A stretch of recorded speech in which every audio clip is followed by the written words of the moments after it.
રાજકોટ મહાનગરપાલિકા હેઠળ આવતી સોલિડ વેસ્ટ મેનેજમેન્ટ શાખા દ્વારા શહેરના તમામ 18 વોર્ડ અને ત્રણેય ઝોનમાં છેલ્લા લાંબા સમયથી પ્રતિબંધિત પ્લાસ્ટિકનો ઉપયોગ કરતા વ્યાપારીઓ પર તવાઈ બોલાવવામાં આવી રહી છે અને ખૂબ મોટા પ્રમાણમાં પ્લાસ્ટિકના જથ્થાનો નાશ પણ કરવામાં આવ્યો છે। પરંતુ મહત્વનું એ છે કે આ ઝુંબેશ છેલ્લા લાંબા સમયથી ચાલતી હોવા છતાં વ્યાપારીઓમાં જે જાગૃતતા આવી જોઈએ તે આવી શકી નથી।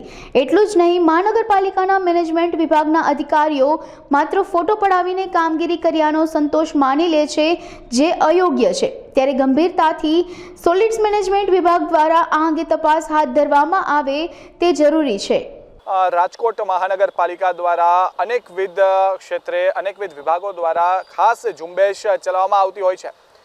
ત્યારે સોલિડ વેસ્ટ મેનેજમેન્ટની જો વાત કરવામાં આવે, વિભાગ દ્વારા છે પ્રતિબંધિત પ્લાસ્ટિકના જથ્થા ઉપર ઘણા સમયથી એક ખાસ ઝુંબેશ ચલાવવામાં આવી રહી છે કે સમગ્ર ભારતના 3 ઝોન અને 18 વોર્ડમાં જે પણ પ્રતિબંધિત પ્લાસ્ટિકના જથ્થાનો ઉપયોગ કરતા હોય તેમના ઉપર તવાઈ બોલાવવામાં આવે છે।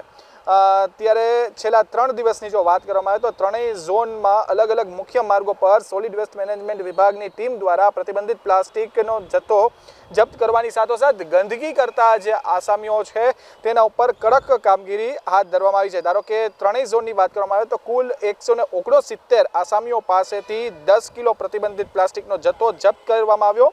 એટલું જ નહીં, ગંદકી કરતા આસામીઓ પાસેથી આશરે 37,650નો વહીવટી ચાર્જ પણ વસૂલ કરવામાં આવ્યો હોવાની વાત હાલ સામે આવી રહી છે। બીજી તરફ સેન્ટ્રલ ઝોનના વિવિધ મુખ્ય માર્ગો પર આ ઝુંબેશના ભાગરૂપે પ્રતિબંધિત પ્લાસ્ટિકનું વેચાણ કરતા 69 આસામીઓ પાસેથી 2 કિલોગ્રામ પ્રતિબંધિત પ્લાસ્ટિક સામે ગંદકી કરતા આસામીઓ પાસેથી 14,450નો વહીવટી ચાર્જ વસૂલવામાં આવ્યો છે।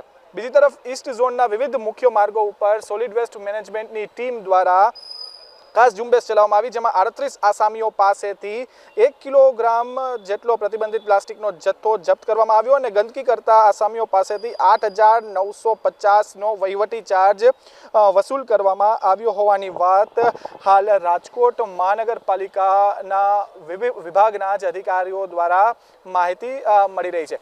પરંતુ સૌથી મોટી વાત તો એ છે કે રાજકોટના 3 ઝોન અને તેમાં પણ 18 વોર્ડ દરરોજ જો આ ઝુંબેશ હાથ ધરવામાં આવતી હોય તો શું કામ નક્કર પરિણામ આવતું નથી, તે સૌથી મોટો પ્રશ્નનો વિષય બન્યો છે।